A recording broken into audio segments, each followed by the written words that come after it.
All the feels. How did you get there? What was the emotional, mental experience being a part of that? That allowed anxiety and a little bit of depression, trials that I experienced dealing with change. That was like, oh, wait a minute. Pride has a funny way. I need someone to help fill that gap.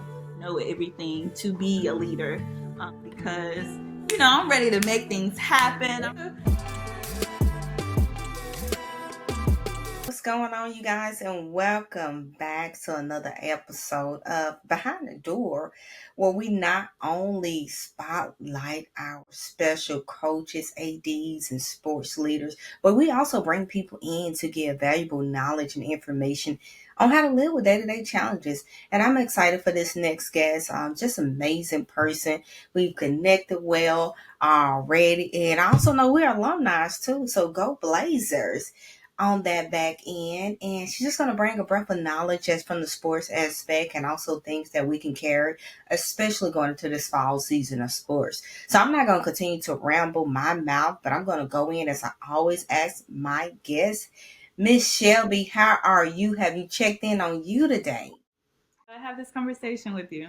Awesome. Good to hear. So first, we're just going to jump into telling the people a little bit about what you currently do, and then we'll get in the background. But what do you currently do? Right now, I work for the SBC team, Southeastern basketball team. I work with them, not from a coaching standpoint, but more so the balances of being an athlete and tending to their mental health, academic rigors, and just helping them through that, the navigation of figuring out how to balance the stressors that they're experiencing. Wow, that is amazing work right there. Definitely being a former athlete, we know that it's so vital and it's so needed for the athletes. And with that being said, did you play sports or do anything yourself? I did. I ran track. I started off with the University of Tennessee, Knoxville, and then transferred to UAB, which is where I graduated, and had the opportunity to compete at a professional World Games in Sao Paulo, Brazil.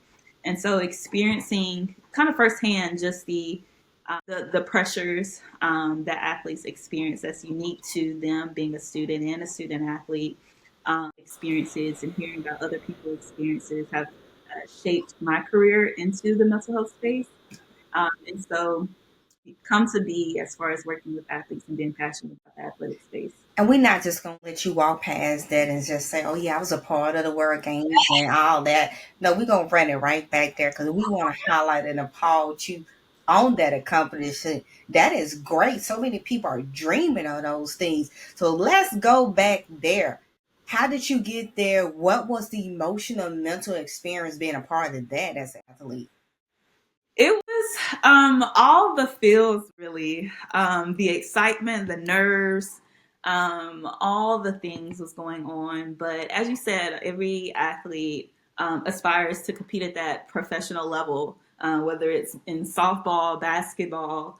For me, it was track and being able to compete in the Olympics. And so when I went to the University of Tennessee, Knoxville, there I had I was very excited for my athletic future because the coaching staff, Olympians themselves, as well as coached Olympians, and a lot of the Olympians now who are doing very well in track, they graduated from the University of Tennessee, Knoxville. And so when I transferred after we had a coaching change, that was like, oh, wait a minute. Am I still going to be able to push through to reach those goals? And so it was a lot of trials that I experienced dealing with family issues, injury issues, just the whole PTSD in a way of that allowed anxiety and a little bit of depression to rise to the surface after transferring,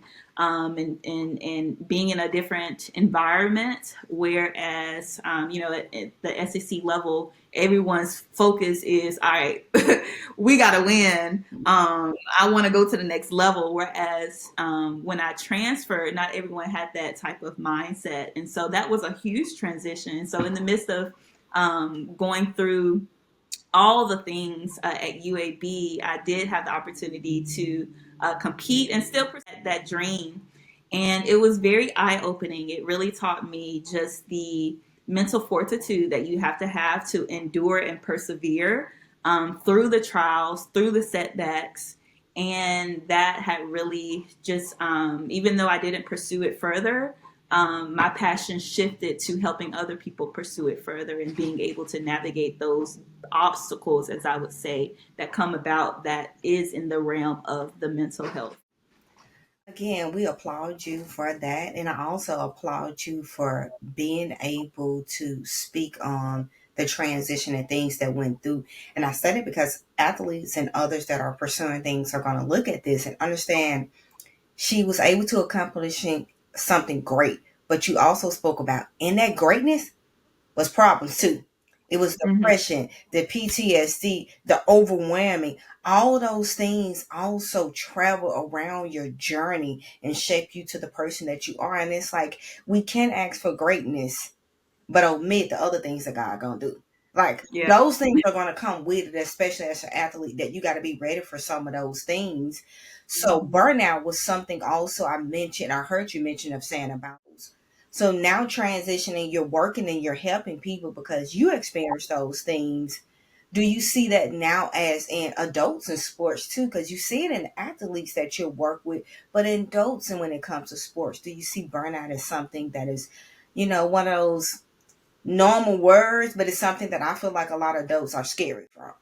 Yeah, no, absolutely. I strongly believe that you cannot pour from an empty cup, whether you're an athlete, whether you're a coach, you're an administrator, a teacher, like you cannot pour from an empty cup. And as you said, burnout, when it comes to having those conversations, people have that perspective of it being like taboo, like, oh, that ain't gonna happen to me. I'm good over here. I can balance all the things I got it going on. But in actuality, we all endure stress, whether it's stress from family, stress from finances, stress from cultural experiences, things that are going on in society, in the economy. All of that can contribute to one's stress, one's mental health. And if you don't have the tools to navigate it as the stress may build, if you don't have those healthy tools, let me say that, because how you deal with that stress allows you to go further or come to a stopping point and realize that some things need to change. And so burnout is not exempt from the person and title. Anybody can experience it if they are not putting boundaries in place or prioritizing their well-being. So culturally, or just in sports, well, I was just saying, just in sports culture, from your standpoint, do you see that it's a lot that goes into the actual administrators and leaders of viewing their burnout and their mental health as something that is needed to be spoken about? Absolutely, because there is still stereotypes surrounding the mental health culture, the mental health evolution of prioritizing it. There's still a lot of stigmas that people have where people may still be in denial that they don't have, they may not have mental illness, but they may struggle with their mental health. And so when individuals hold those spaces, as administrators, as coaches, and they are not educated as far as the depths of how one can experience and respond to situations that affects them internally. If they're in denial about that and think that it's more so a taboo type of conversation, then that can cause harm and feed into a negative culture that can affect not only the colleagues of who people work with, but also who they serve in their athletes. And I love that you said that of who they serve and their athletes. So we're stating we're talking about is still taboo. And unfortunately in that sports culture, we don't talk a lot about it when it comes to those leaders. But speaking from your standpoint of somebody that goes in and work with these young people, how does that affect these young people when you as a leader is not actually poured into yourself. You're not feeling well. You're not getting the care like other people. How can that speed over into something negative into the students? It can encourage negative mindsets towards dealing with the pressure of being an athlete or being in the workforce. If you're a coach and you have an assistant coach or interns, graduate assistants who are under you, under that leadership, and the way you deal with those type of conversations, or directly or even indirectly, because actions can speak volumes too.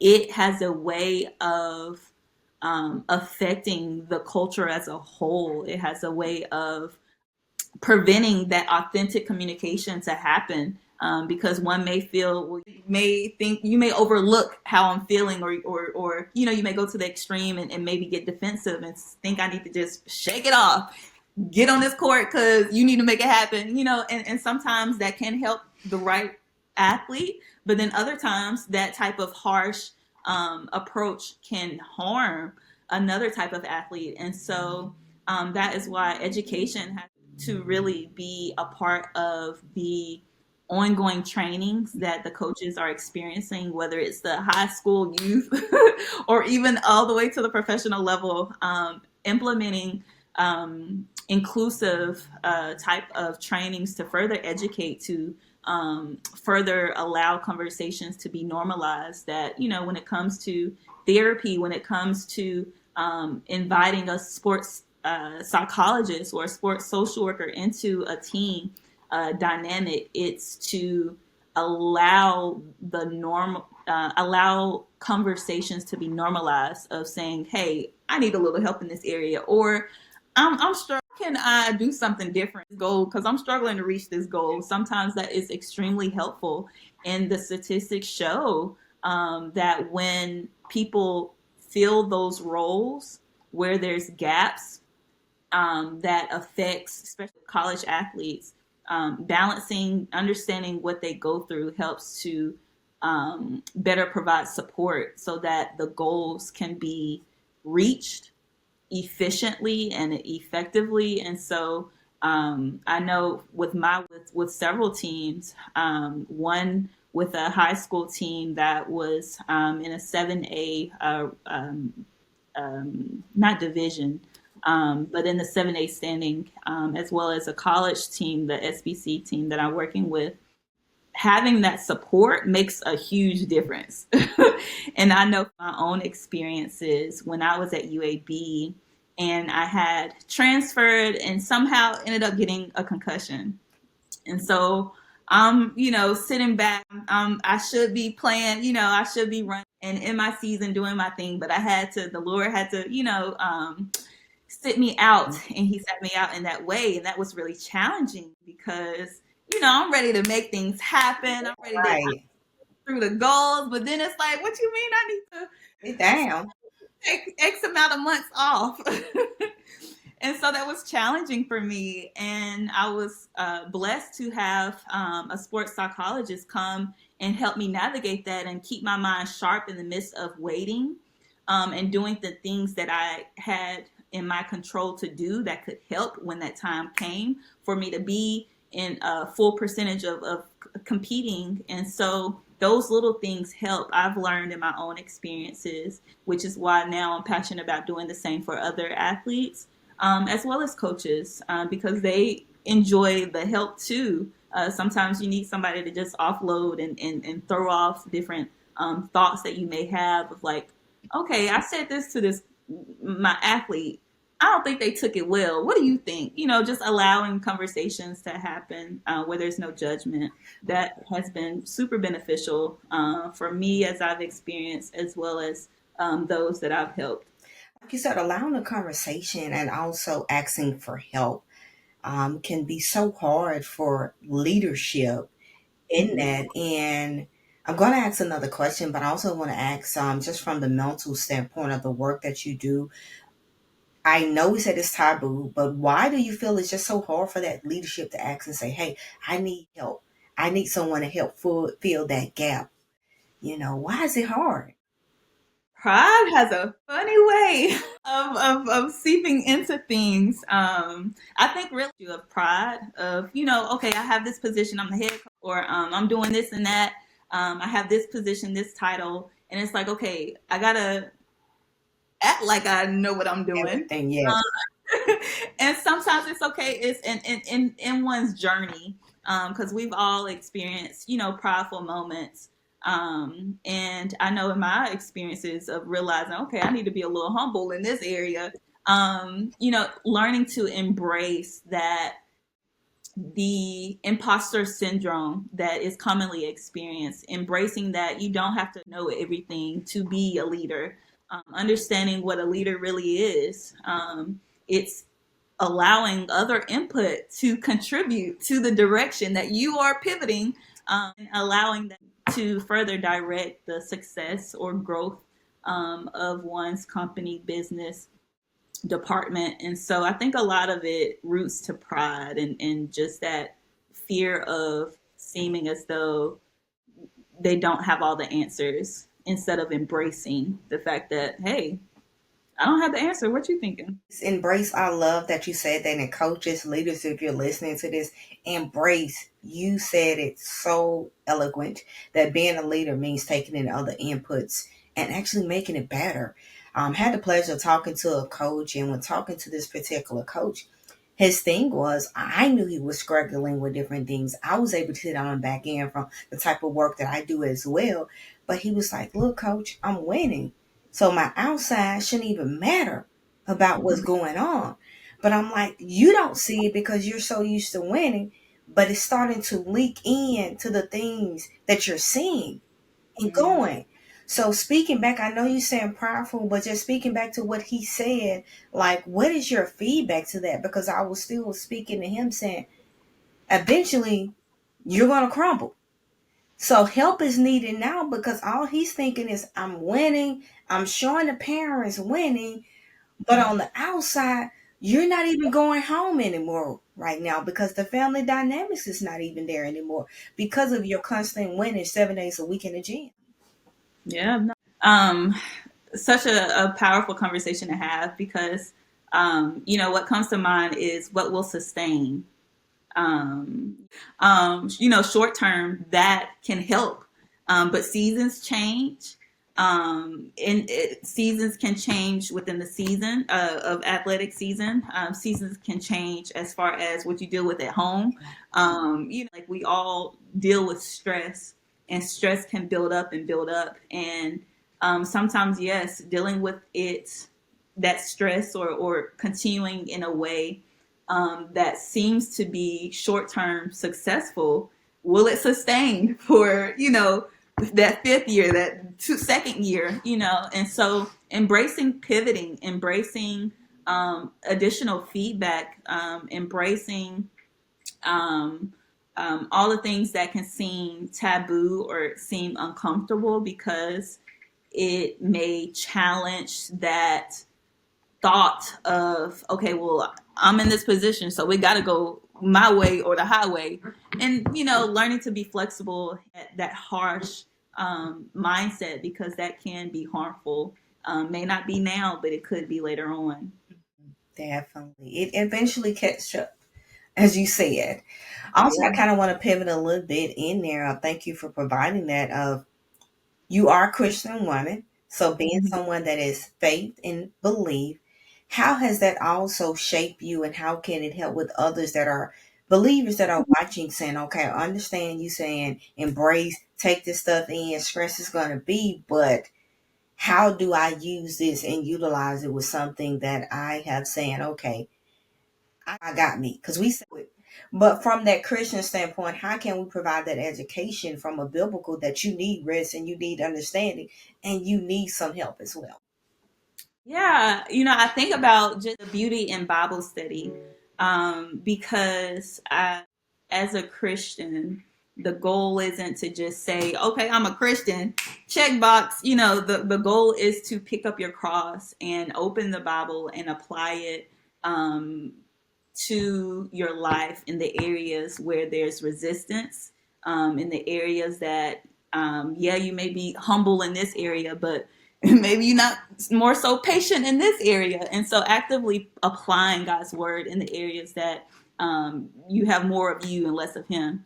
And so for me, I constantly go back to the basics, go back to, okay, well, what did Jesus do?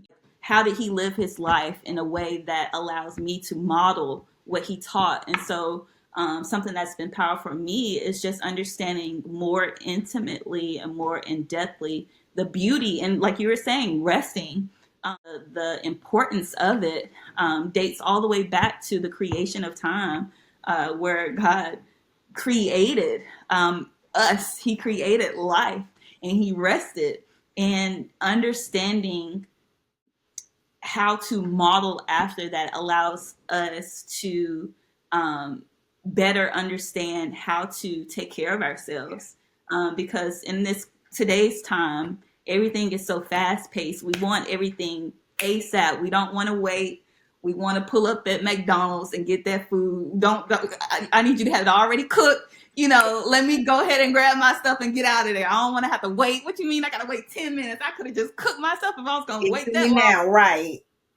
And so we have to our careers, to how our bodies should look on social media, comparing it to somebody else's. Like, there's such a toxic mindset that is pushed through entertainment, through all the elements that rest is, you don't need rest. When in actuality, it's biblical to pursue rest and to not just pursue it, but to allow it to be a lifestyle. Just as it is with being a Christian, it should be a lifestyle and not just a checkbox.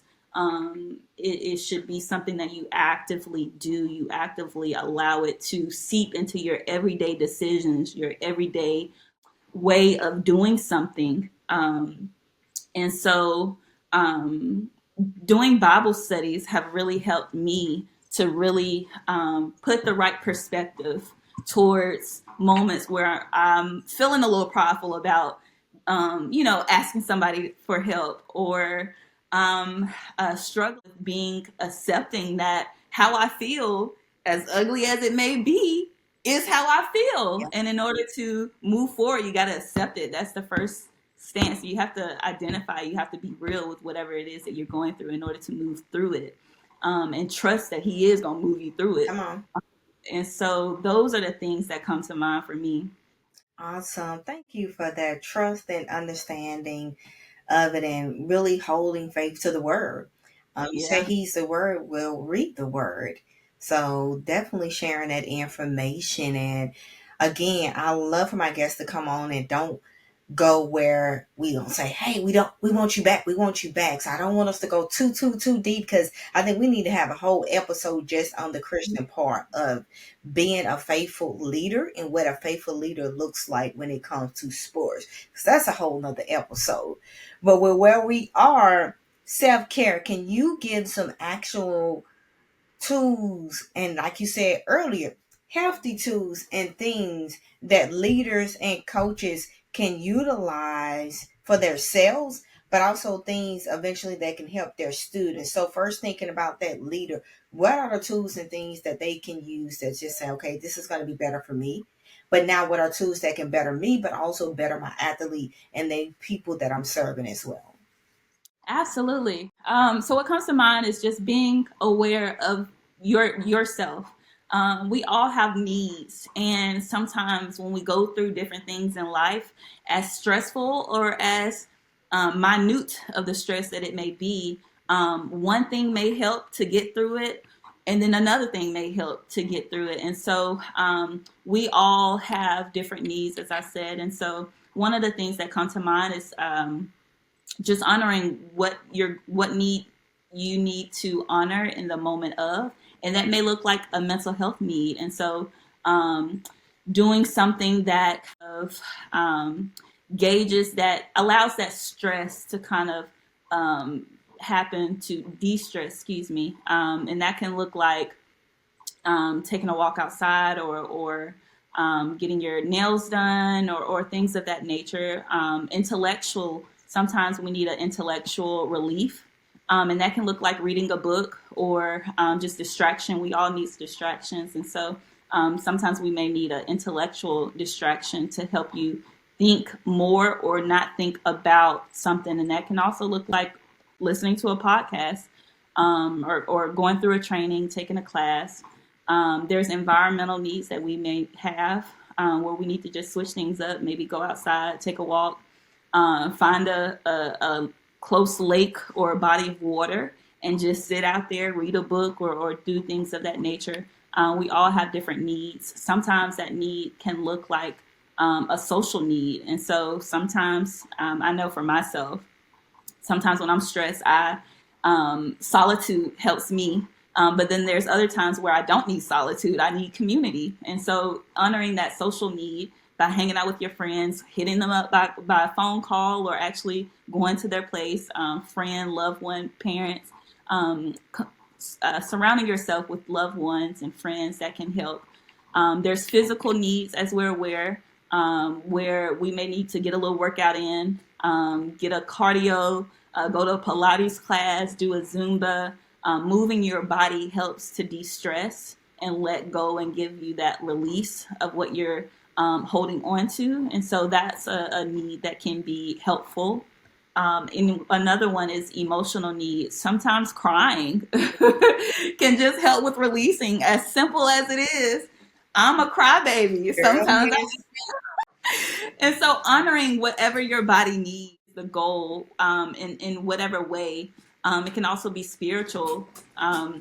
For being a Christian, I feel like that spiritual component cannot be left out. Mhm. Um, and that can look like opening the word up, doing a Bible study, going to church, going to a small group, just filling yourself with His word, filling yourself with His spirit, and allowing yourself to be a part of community that can help sharpen you.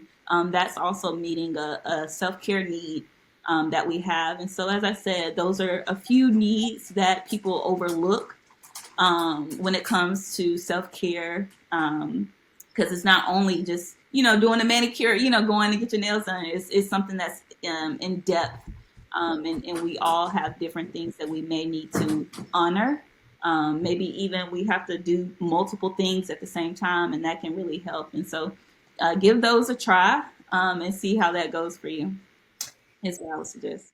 I gather spiritual community and emotional self care.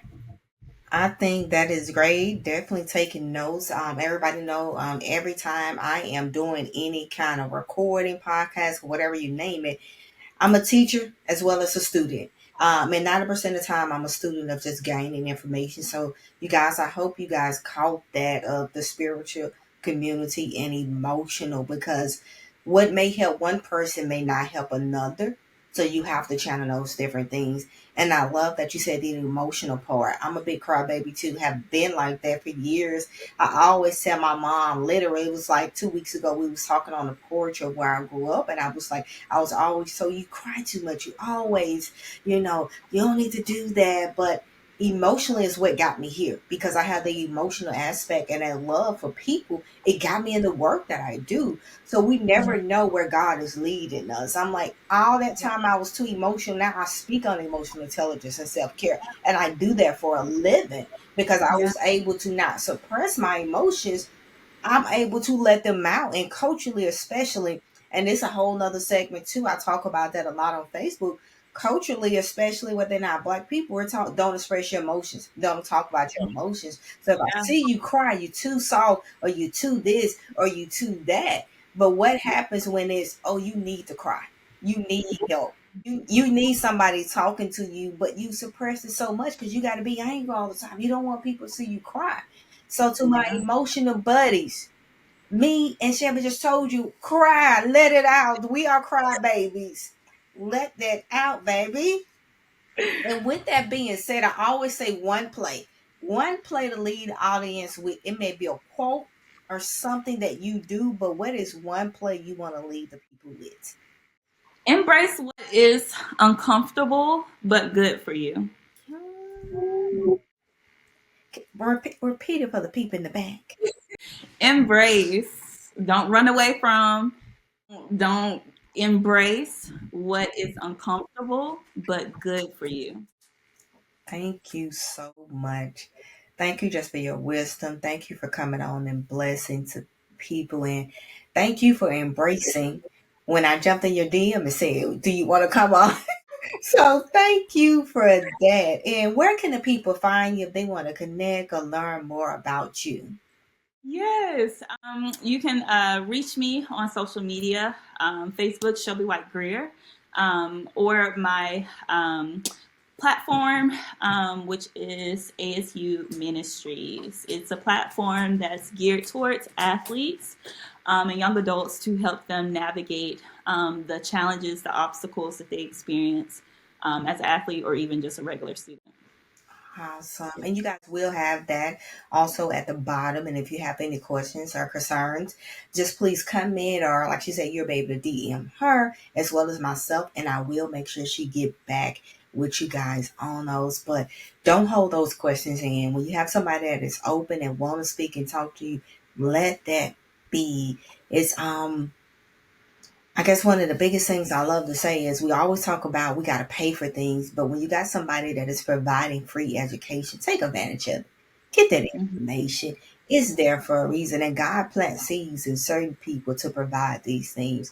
So please come and ask. As you guys see, she's an open fun book, and I'm so excited that I was able to connect and looking forward to the continued connection from you as well from that. So, but as always, you guys, it is another amazing episode, and y'all know how I lead. Don't just talk about change, be a doer the change that you desire and you want to be. See you on the next one.